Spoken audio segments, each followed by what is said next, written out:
Thanks, Professor Rawal. I have a question. The question is, whatever system we call the labels, we call it capitalism, socialism, communism, whatever we call it. But any society has to deal with resource allocation so that it best benefits, produces productivity, efficiency, whatever we call it, or overall well-being of the human population in that geography. We know that around 50% of our labor force is working in agriculture, whereas it accounts to roughly 15% of the GDP currently. Maybe the numbers are a little here and there. I am not, of course, an academician, only so about a quarter of GDP. only about a quarter In of fact, GDP. yeah, yeah. So obviously there are inefficiencies. How do we move this labor force systematically instead of the way government is doing, so that they are able to get into say manufacturing or service industry or anything other, so that that extra labor force can be educated, can be redeployed in various sectors where it can be optimally used. That's the problem I think we have, and I am not endorsing obviously that the way government is approaching by removing MSPs and so on. But the existing system also, you look at the data that we produce, and very nice Oh, to see that absolutely. they, when where in Punjab, people are getting 30,000 for 6 months, which is meager again, as you said, and negative in West Bengal. So how do we solve this problem? That's the question. Sorry if I took longer. No, thank you. Well, that's a useful question. In fact, very useful point you made. And if you allow me, I'm going to extend it to. So let me talk of two things. So one is, as you correctly said, there is this problem that there is too much dependence on agriculture for employment, while agriculture generates much smaller output. In terms of value added contribution to GDP, it's much lower. Incomes are therefore much lower. Now, this is indeed, as you rightly said, a problem because India has simply not been able to generate adequate amount of employment outside agriculture. And in particular, decent employment. I mean, a lot of there's been a shift from agriculture to non-agriculture over the last decade or decade and a half, but that shift is essentially distress. Farmers, people who are engaged in agriculture, because the incomes in agriculture are so low, are pushed to work in construction and all forms of terrible forms of employment in the cities, where they're both insecure as well as they don't even have access to basic amenities. They don't know where they're going to live. They live on the streets, and in the worst kind of inhuman situations of living. People are forced to work at very low wages. So low wages, insecure conditions of employment, and terrible conditions of living. People are forced to endure those because that's the only form of non-agricultural employment you've created. Okay, so you are right that at the root of agrarian crisis is indeed India's inability to absorb a larger part of its workforce in let's say more productive non-agricultural forms of employment. And I mean and I would say one of the important reasons for this is that the state has given up its responsibility to plan for that. So you don't have any system of planning left anymore. You are just leaving it to the markets. And in the Indian context, the most obvious way this should be done is by creating rural industries. You create non-agricultural employment in rural areas. In the villages today, the only non-agricultural employment you have are a few petty shops, and maybe a repair shop, a few tea shops, and that's about it. you know I mean, and okay, a school, a dispensary, and so on, where also there is a sheer huge shortage of staff. Uh, but that's about it. You have not created any uh, enterprises in the villages, in the smaller towns, where people could be employed. So there is, you are exactly correct that there is, this is at one of the fundamental causes of the problem.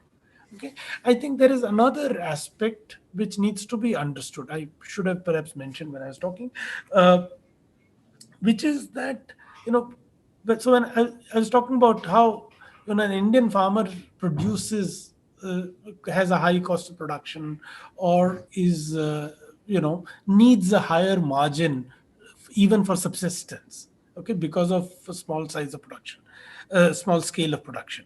Okay, now partly, as we just discussed, it is because of greater population pressure on agriculture. If more workforce could be moved out of agriculture, the scale of production would rise, and this constraint would be relieved to some extent. Okay, but it could be argued that if agriculture is inefficient, if Indian farmers have high cost of production, if Indian farmers cannot produce lentils and chana and rice and wheat at prices at which Canada or US or Australia or Vietnam can produce, why should Indian farmers be in the business? Okay, I think there are two things. One is, of course, the employment, the fact that agriculture is in fact the biggest employer, and if you did not have agriculture, you would have a crisis. Okay, but there is another important aspect which needs to be understood, that India, given the size of the country, given the population size, needs self-sufficiency in production of basic food commodities. Or even if not self-sufficiency, I mean, domestic production of basic food commodities has to be the mainstay of food supply. Food for the food supply of key basic food commodities, you cannot depend on imports. If you depend on imports if imports are the main source of wheat or rice or chana or oilseeds for you, I mean, you are going to compromise your strategic interests uh, in a way that is unthinkable. Okay, so for, I mean, and not only you would compromise your strategic interests. I mean, the scale at which you would be buying these commodities from the international markets would drive up the international prices hugely. You would create a, I mean, the prices would just shoot up if India said that we want to buy so much wheat.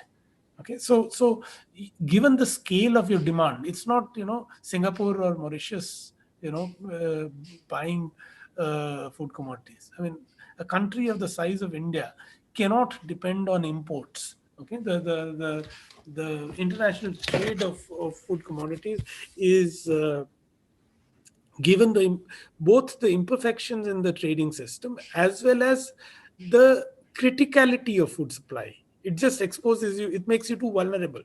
If for basic food grain you don't have secured sources of supply, so domestic supply of food has to be ensured, but through domestic production. Supply of food has to be ensured through domestic production. So even if it was the case that Indian farmers were producing at a higher cost, and this cost is to a large extent policy driven. It's not neither in India or elsewhere is it a free market economy without any state support. In fact, developed countries have much higher levels of support. So it's not the case that these are all free market economies in which farmers are producing and in different countries, and you can compare their efficiency and productivity and decide whether or not you're productive. Okay, so that being the case, there is a need for India to produce its own food, and one has to start from that point. That's the starting point. And therefore you need to defend agriculture, and if you have to defend agriculture, a certain amount of public support is required. You cannot Today you cannot stop subsidies, you cannot threaten India's production of wheat and rice. If you did that, you would create a huge crisis. Okay, that needs to be understood. Yeah. So, Professor Karthik here. Yeah. Yeah, thanks for your insightful presentation, especially with the data points. And my question is, I thought of asking a question, but you partially answered the second part of Anil's question about the market. But I would like to understand with the example of when you compare the farmers of India and the farmers with the developed countries, especially the Canada and other countries, how they can compete in the international market in selling their product, and also when they are competing in the Indian market also. So I would like to understand what commodities or what agriculture products that India is producing and trying to sell in the international market, and which they are not able to compete, and also what kind of products that India is importing, well, as an agricultural product. Yeah. If you give with the example that how You see, it's it can. okay. The biggest export commodity today is rice. India is And exporting rice. Okay, now that's a very interesting phenomenon. And in a country with the largest number of hungry people, okay, we are Professor, exporting I will large finish. quantities of rice. Yeah, Yeah, yeah, I yes, will sir. finish. Oh, sorry. Since you Yeah, told that we need a sort of a public support, but if other non-agricultural commodities imported, we know that is imported from other country. For example, take iPhone or any other product, clothes. It is sealed as made in China or made in Japan, made in USA. But agriculture product, we will not know which country it is imported. It's made in. It's not possible. So how we know what we are really importing, or for China also, are we importing or domestically we are using, and which is domestic and which is imported? Sorry for interruption. yeah, Thank you. yeah, yeah, yeah. Okay, exports and import. Let's take them one by one. Okay, so India's biggest export is rice. Now there are two types of rice that are exported: the basmati and the non-basmati. The basmati is exported to Europe, to the US, and so on. Uh, okay, which is where you have some edge, and basically you compete with Pakistan. The competition essentially between India and Pakistan in producing that kind of long grain fragrant rice, and with you're okay. That's one commodity. Now basmati has a limited market in India. I mean, the rich consume basmati. Okay, basmati is not the rice that is mass consumed, so there is a scope for producing it for exports. Okay, there are issues of rice exports, uh, but let me first discuss this in basmati and non-basmati, and then we come to the problem. Uh, Non-basmati rice is being exported in a fairly substantial quantities in the last few months. Over the COVID pandemic, for example, India's non-basmati rice exports have expanded quite significantly. Why is that the case? Because you see, what has happened is that India procures rice and wheat. The government procures rice and wheat.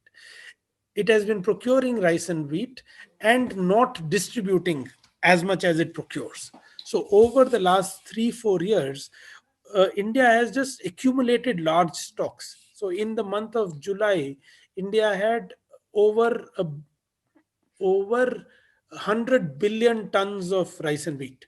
So massive mountains of food grains are lying in the godowns of FCI. Uh, and FCI government is simply refusing to lift it and distribute it.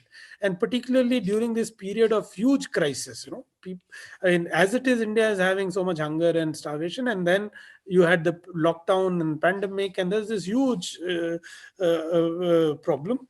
And despite that, you've not distributed, so you're still holding on to huge amount of food grain. Now this has meant that in states where government does not procure, okay, take West Bengal. Somebody asked the question why West Bengal is the incomes are low. You see, what happens is that in West Bengal, government does not procure.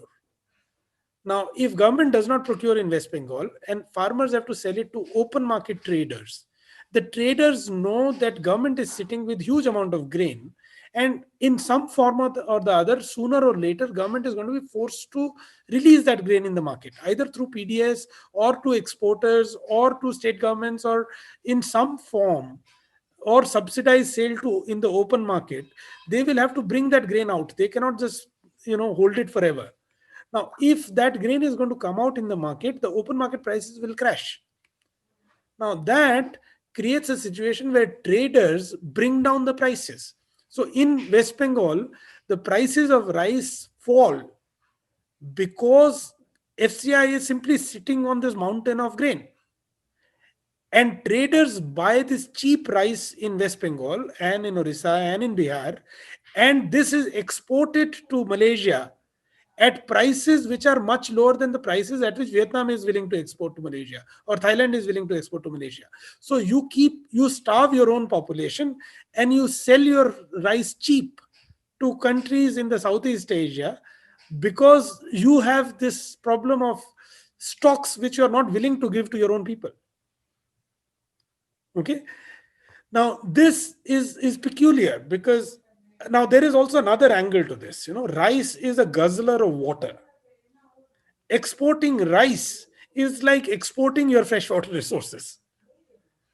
No, I mean, places like Punjab, which are growing large quantities of rice, are areas where rice is actually not ecologically suitable. They should not be growing rice. They should be growing other crops, other food crops. Why not grow chana, mustard, maize, millet, bajra? These are crops that could be grown in Punjab. The problem is that these crops are not remunerative. They don't give incomes. Government does not have a system of procurement of these crops. Okay, if government said that apart from 5 kg per person grain that we give under the ration shops, we will also give 2 kgs of dals. Okay, chana, dal, tur, masoor, whatever. If government did that and said we are going to procure chana at MSP, farmers in Punjab will start growing chana, which requires much less water than wheat does. They will grow masoor, which requires much less water than paddy does. They will grow maize, which requires much less water than paddy does. And these are commodities that can be absorbed domestically. You are importing these crops from various countries. Okay, you could produce them domestically and not be exporting rice, and exporting rice at low prices. I'm not even talking of exporting premium basmati at high prices and having export earnings which are high. You are now actually selling it cheap because you have surplus of this so-called surplus. If government was willing to expand its PDS, it's perhaps not really a surplus, but it's a surplus because government is not willing to expand its public distribution system, and therefore you have this rice and you are just exporting it at low prices. So that's for export. Now the biggest imports are edible oils and oil seeds: soybean, sunflower, palm oil. These are the biggest imports. uh, Pulses are imported. So India, I think, I don't have the exact numbers, but something like 60% of our total pulse supply is domestically produced. So there is a fairly substantial gap. And that gap is filled by importing from Canada. We import masoor from Canada. We import chana from Australia. We import chana, urad, moong from Myanmar, and we import from Mozambique, from various sub-Saharan African countries as well. But big exporters are Canada, US, Australia, Myanmar. Now, you are right, you can't distinguish. But it's very peculiar. In all these countries, Canada, Australia, US, and Myanmar, pulses are produced for Indian market. They don't absorb these commodities. There is no consumption of the hardly any. I mean, it's used a little bit as cattle feed. Okay, but it's not really consumed in any significant to any significant scale in those domestic in those countries as food. These commodities are produced for Indian market because India is the biggest consumer of pulses. Now, it's peculiar that these countries are producing it for Indian market. You are not providing incentives to Indian producers to produce them, and you are importing from those countries. But you are right. Once they are imported, you can't distinguish between whether the chana is Australian or produced in Karnataka or Andhra or Rajasthan. No, that you can't. Yeah, that you can't. But there is a fairly significant supply that's coming from outside now. So that's in fact there are all kinds of different aspects to this. So India also imports a large quantity of dry peas the yellow peas from the US and Canada. Now, dry peas, Indians don't really consume in any significant manner. It's not, it's not a major pulse commodity that India consumes. But it is apparently converted into flour and mixed with besan. So you have adulteration of besan happening. Uh, Canada used to produce large quantities of, the yellow, the green lentil, the lentil which after removing the husk becomes yellow, rather than masoor, which is, after de-husking becomes red, pink reddish, which is the common masoor that's consumed in eastern India. The yellow masoor was imported by India to adulterate tur. The arar was adulterated with Canadian masoor. I mean, that's a was a fairly substantial phenomenon. So all of that happens, of course. Sir, my question was most of our discussions around the farm laws and around the agrarian crisis, it's a lot concentrated on the ideas of MSP and procurement, etc. So, do you think somewhere in this sort of fight for the narrative being focused on MSP and procurement, we lose out on the ideas of, you know, substantial land reforms that is happening, and how do we keep that in the mix? That was one, and another small question. Uh, when there was a substantial backlash from a few state governments against the farm laws, one of the things that the Prime Minister said was, "Oh, look at Kerala. Kerala is, doing this, but they don't even have APMCs." Could you say how were they able to, still manage and not have that sort of a big agrarian crisis as compared to the others without, having abolished APMCs long back? Yeah. Well, they did not have APMs. They've never had an APMC Act. Okay, let's take the first question. Well, I completely agree with you. I mean, this is a problem. This is the problem of the current situation that we have, that because of the nature of crisis, the kind of neoliberal attack on people's livelihoods, you are forced to take up immediate issues, builds class solidarities around those issues, and in the process, some of the more important, more fundamental issues such as land reforms have taken a back seat. That is unfortunately the truth. It is a big problem, and I don't know what to say. This is a problem. This is indeed a problem. I think the peasant movement, particularly, organizations like the All India Kisan Sabha, are acutely aware of this. It's not like they don't understand this. They are acutely aware of this. It is just that right now the nature of immediate crisis is such that you are having to prioritize building solidarities across classes on specific issues on which that kind of solidarity can be built. I mean, you would not get Punjab farmers in this with this kind of force. Was it if it were not for issues like MSP, and that has been. Its importance cannot be overstated. No, but you are right that in this situation, some of the critical, very important, fundamental issues have had to take a backseat. Which is not something that many of us are happy about. But unfortunately, that's how it is. We have to basically hope that, we will have a time when, the level of the social context would be such where those battles can also be fought. But unfortunately, right now, one has to fight the battle, the immediate battle that you have at hand. So, that's all I can say. I would just say that at least, progressive left organizations like the All India Kisan Sabha are acutely aware of this.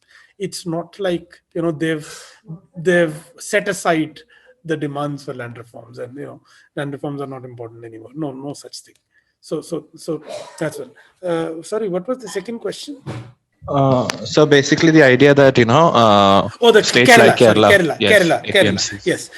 Okay. So Kerala had never had an APMC Act, but Kerala is very different from all other states. Kerala is a state where agriculture is a tiny fraction of its GDP, the state domestic product, as well as the proportion of population that directly engaged in agriculture is much smaller. Not only that, in Kerala, the nature of agriculture is very different. Plantation crops, tree crops account for bulk of Kerala's agriculture. Okay, rice is much smaller. A lot of other crops don't even exist. You have coconut, you have rubber, you have tea, coffee, spices. Now these are not the commodities that are traded in general markets.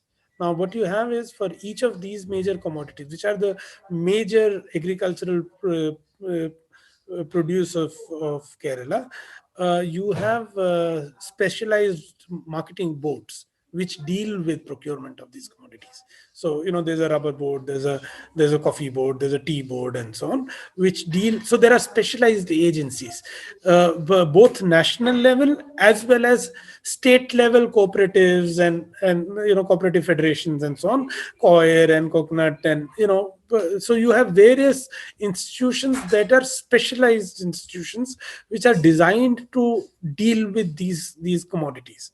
And that's why an APMC, the Punjab kind of APMC, was never relevant for Kerala. So it's a very different context. To say that, look, Kerala doesn't have APMC is really foolish. I mean, Kerala has a very different agriculture. It's really unique, and that providing support to agriculture of that kind requires specialized institutions, and that's why Kerala has those specialized institutions. In fact, Kerala is also quite remarkable in terms of having all kinds of other cooperative institutions, which, so the recent thing where Kerala introduced this new system of MSP for a guaranteed price for vegetables. Okay. Now, it's possible because of two reasons. One, the scale of production in Kerala is small. Two, Kerala has systems of institutional framework in which procurement of these commodities and its utilization through schools, through hospitals, through Anganwadis, through various kinds of institutions can take place. So you can build a system, or having the state or cooperative sector having outlets through which those vegetables can then be sold in the market. That institutional framework exists in Kerala because of the history of progressive politics and policy making. You have had decades of creation of institutions like Kudumbashree and so on, which are there, which have the capacity to implement something of this kind. In other states, you don't even have that capacity. So Kerala is quite unique in terms of, the level of support that Kerala provides its farmers is incredibly high. The state initiatives, the level of support, whether it's bonus for rice farmers or as I said, supports of these kinds. But it is simply not correct. It would not have been correct if Kerala aimed to provide support to such a diversified agrarian sector through an APMC Act of Punjab kind. No, that's not even suitable. While the PM talked about Kerala, he should have actually talked about Bihar, because Bihar is the only state which had an APMC Act, which abolished it in 2006, and it's gone down the drain. The mandis, the few mandis that Bihar had, which were functional, have been decimated because of it. So he should have talked about Bihar, but which obviously he didn't want to because they have their government there. It's just that I've read some stuff online, not in any systematic way, but I've seen various articles that talk about various Indian corporations, including the big ones like Tata and so on, that are buying large swaths of land in Africa, and they're growing crops there, very much like in the Middle East, for example, Saudi Arabia and so on. They produce their what their country needs elsewhere, and more it happens to be in African countries. It's about water and all other kinds of things, of course. And I read this in the context of how it hurts African farmers. But I was wondering, these Indian companies in particular that are doing this, are selling it to the Indian markets, or who are selling to? I don't even know what the scale is and what kind of impact it has on agriculture in India itself. Well, it is, yes. So a lot of this is aimed at producing for things like pulses, for example. You grow pulses in some of these African countries for exporting to India or importing in India. The scale is small. I mean, as a fraction of the Indian supply of these commodities, it is tiny. It does have an impact on the African economies, not just Indian investments, but investments on the whole. I mean, Chinese are much bigger, but there are also others, East European and I mean, all kinds of people. In the Indian context, a lot of it is pulses, oilseeds, but pulses in particular being produced. But it's a small phenomenon insofar as it's important for Indian food supplies are concerned, Indian supply of pulses are concerned. For the gap between India's total supply and domestic production, the gap is primarily met through imports from commercial production in Canada, Australia, Myanmar. Those are the big suppliers. There's a little bit in Africa, and it's talked about more than it is it's worth insofar as Indian supply is concerned. Yeah. So yeah, just this question is my question is already looks like the agriculture is in a very bad state in India. What is the other hidden layers that these corporations will be doing to the agriculture? See, So already it is. I mean, the people are starving, and the food grains are in surplus, and all that. The government is already doing that, right? What is the more hidden layers the corporations are planning to do to the people? Well, one is that the corporations have certainly become very important in supply of inputs.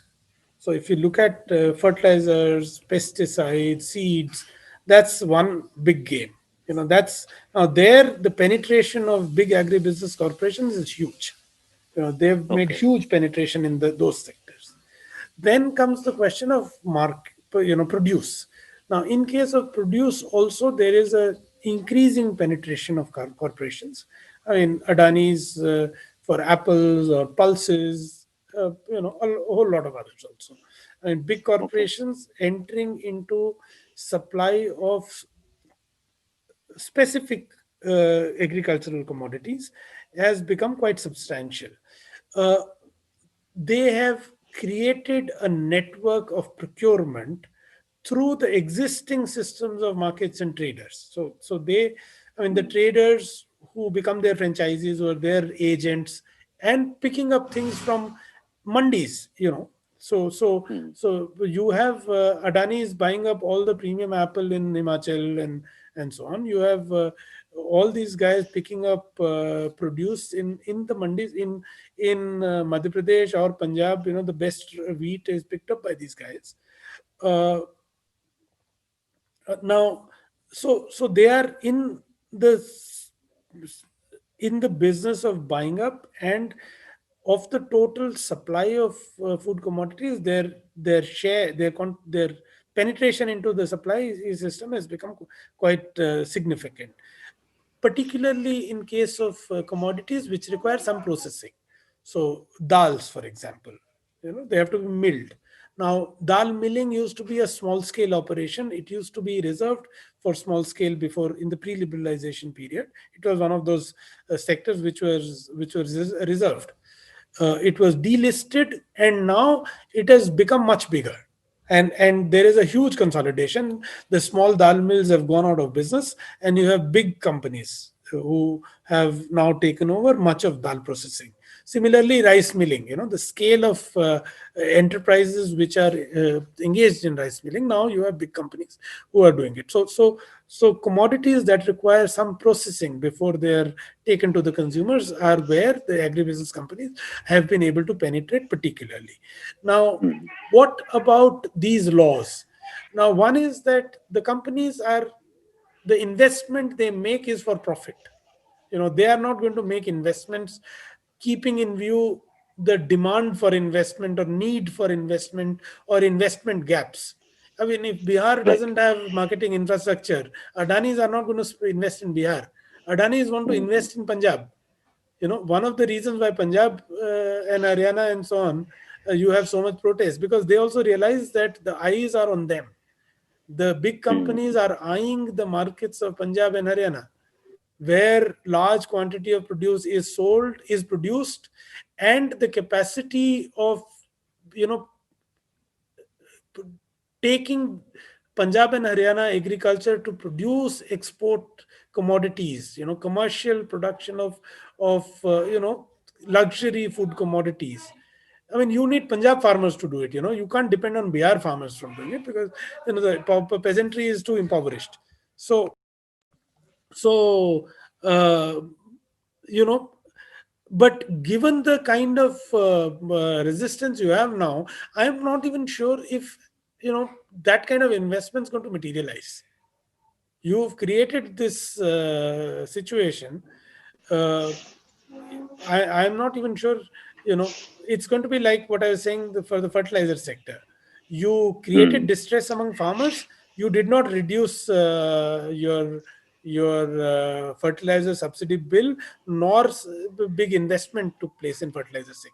Similarly, you're going to have a situation where you would neither be able to bring down your procurement expenditure, nor would the investments happen, and you would create unrest among farmers. So that one needs to see. Okay, thank you. Professor, I have a question. This is Kanak. Yeah. You mentioned that the PDS system, government is not distributing even though they have a surplus, they are not distributing properly, or they not willing to do it. And I understand a little bit about why they are not doing. Can you explain why government is not distributing the surplus food, or even buying the producers from the farmers and distributing to the local public where it's needed? I know the system started kind of were working in Tamil Nadu state, but still people saying that the PDS system will go away. What is the logic behind why the government not distributing? Why they want to take away the PDS, if I understand correctly? Yeah. Well, the basic problem is that within this framework of neoliberal policy making, fiscal deficit is the big sort of god that you want to not touch. So the containing fiscal deficit is their big objective. They would not like to do anything which results in and you contain fiscal deficit not by increasing mobilization of taxes from the rich. You contain fiscal deficit by reducing welfare expenditure. Okay. Now, what the NDA government has done is actually quite insidious. They have shifted. So, you see, Food Corporation of India purchases the grain, and then it stores it, and some of it is used for PDS, some of it is used for other schemes, and some surplus remains. It holds that surplus, preserves it, incurs expenditure on preserving it, and all this expenditure was met by the government. Okay, FCI is a wholly public, 100% government corporation. It's a government corporation. The accounts are public accounts. Now, the entire expenditure was essentially a government expenditure, whether it is in procurement or storage or preservation, transportation, and a little bit then is recovered through the sales in the ration shops. But the deficit is basically foot by the government, and that's your food subsidy. Now, what the government has started doing over the last few years is that FCI procures, let's say, a certain amount, let's say amount X, from the farmers. Now, government distributes only half of it. Okay. So what the government has started doing is that it pays Food Corporation of India only for the half that it lifts. The remaining half remains with Food Corporation of India, and it is no more compensated by Government of India for that. And Food Corporation of India is made to borrow to cover that expenditure. Now, it is actually Food Corporation of India is government. Okay, there is no private share in that. It's a 100% government owned organization. Now, but the budget of Food Corporation of India is outside the budget of the union government. It's a public sector. So it's outside the budget of the union government, which simply means that 400 lakh crores of debt that now Food Corporation has does not show up in the budget that finance minister presents in every year, which basically means that the finance minister is doing window dressing of her budget. She does not show this deficit in her accounts by making FCI borrow. And since FCI accounts are outside the budget, it does not show up as a loss that the government has incurred, as an expenditure that the government has incurred. Okay, so it is a peculiar kind of window dressing. Now, to keep this window dressing going, you do not, if Government of India said that there is a pandemic, there is a crisis, we are going to provide grain to everybody who needs. Okay, so I mean about 2/3 of the population is covered under National Food Security Act, but we are going to make it universal for 1 year or 2 years. The public distribution systems available to everybody. Anybody can come and get 5 kg of grain or 10 kg of grain per month. If you want it, you can take it. Okay, because this grain is rotting in your godowns. Why would you let it rot? Why not just give it to the people? Okay, but this would mean that this window dressing have to stop. What is now expenditure of Food Corporation of India will then become Food Corporation of Union government. Okay, but Food Corporation of India is union government, so it's just taking it out of one pocket and putting it in another pocket. In reality, Government of India, if it decides to distribute, say, 500 million tons of grain over the next 6 months, it does not have to incur any new expenditure. It is just taking from one pocket, putting it in another pocket. But they don't want to put it in the front pocket, which is seen by public. Okay, they keep it in the inside pocket, okay, which is FCI, and they're destroying FCI in the process, because FCI is just now under a mountain of debt, which it is not being compensated for. And sooner or later it will become one of those public sectors which will be branded red and say, look, FCI has become unprofitable, so we are going to shut it down. Okay, so you are doing this window dressing by not putting the expenditure in your front pocket. That's all you're doing, and in the process holding the grain with FCI. You're holding the grain with FCI because if you distribute it, you will have to first shift it to your front pocket, and you don't want to shift it to your front pocket because then this expenditure will show up in your budget, and that window dressing will be exposed. This is a peculiar thing. Yeah, but the one way, just sorry for the follow-up question, like from my family in India, right? Like we always, we have to go to the ration shop to buy our monthly, groceries, because we are not afford to do this, right? So in spite of my mom working in a government employer, right?